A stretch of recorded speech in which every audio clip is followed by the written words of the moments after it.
ఇచ్చిండ్రు వాష్రూమ్ అంట break washroom election లో మధ్యలో వాష్రూమ్ బ్రేక్ ఉంటుందా మేము వెళ్ళలేదు సార్ మాకు భయం అయ్యే వెళ్ళలేదు మేము భయం అయ్యే వెళ్ళలేదు మధ్యలో మాట్లాడడానికి కూడా మంత్రి ఉన్న ఎమ్మెల్యే స్పీచ్ ఇస్తారా సార్ ఎలక్షన్ లో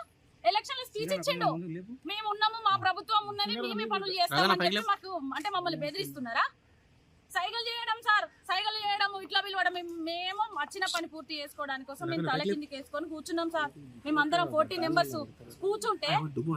పిలుస్తున్నారు ఎందుకు పిలుస్తున్నారు సార్ కూర్చోండి అంటే తెలిసిన వాళ్ళు కనబడితే కూడా పలకరిస్తలేరు అని బెదిరియడం మమ్మల్ని సార్ అనేసి మేము అట్లా కూడా కూర్చున్నాం సార్ అయిపోయింది ప్రమాణ స్వీకారం చేసేసినాం అయిపోయింది మేము వాష్రూమ్ అంటే వెళ్ళలేదు సార్ భయంతోనే వెళ్ళలే ఈ ప్రభుత్వం మీద భయంతోటే వెళ్ళలేదు వెళ్తే ఒకవేళ మేము చిన్న మిస్టేక్ మా వాళ్ళు వాష్రూమ్ వెళ్తే మాత్రం కంపల్సరీ ఎవరో ఒకరిని 2-3 వాళ్ళని పట్టుకొని పోయే పరిస్థితి ఉందని చెప్పేసి మేము వెళ్ళలేదు లేడీస్ మాకు వాష్రూమ్ అంటే టాయిలెట్ వచ్చినా కూడా మేము వెళ్ళలేదు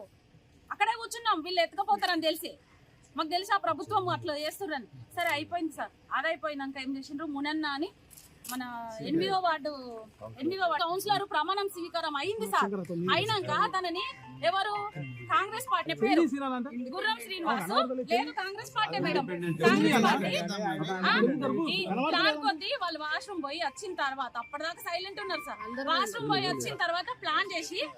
మునన్న అన్నని మీద పడేసిండు సార్ రాకెళ్తుండు అరే ఎందుకు తీసుకెళ్తున్నావు అన్న అనేసి మేము అడ్డం ఉన్నాం అడ్డం ఉంటే మా లేడీస్ కూడా చూడకుండా ఇష్టం వచ్చినట్టు చేతులు వేయడం సార్ ఇష్టం వచ్చినట్టు చేతులు వేస్తే మేము అన్నకు ప్రొడక్షన్ ఇద్దాం అనేసి ఇట్లుంటే మమ్మల్ని మొత్తం టచ్ చేయడం ఇష్టం వచ్చినట్టు వాళ్ళని